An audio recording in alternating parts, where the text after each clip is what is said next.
The wind outside was unusually cold that night.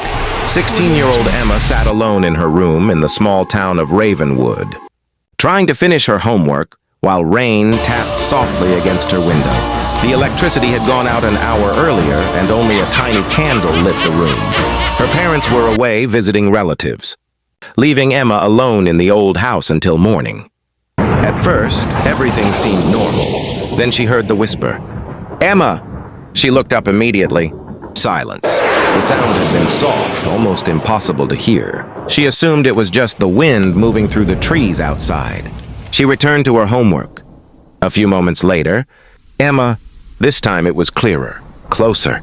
Emma slowly looked toward her bedroom door. Nobody was there. Her heart began beating faster. "Hello?" she called nervously. No response. Only the sound of rain and thunder.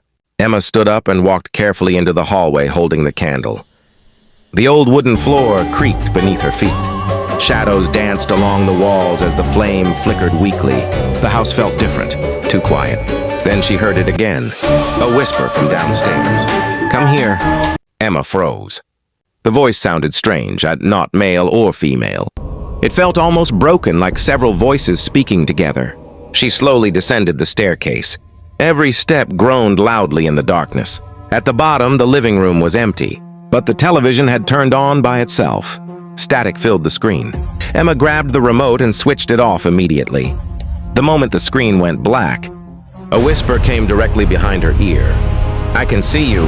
Emma screamed and spun around. Nobody. The candle suddenly blew out. Darkness swallowed the room. Emma's breathing became rapid as she searched desperately for her phone flashlight.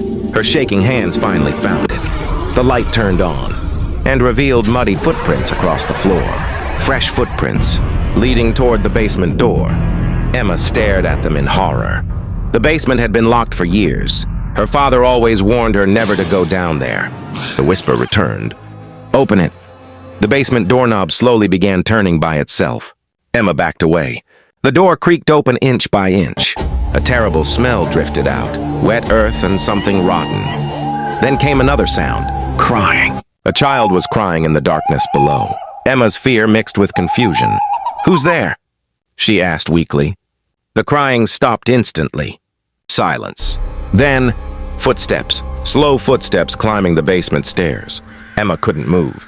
A pale hand appeared first, gripping the edge of the doorway tightly. Then another. Something was crawling upward.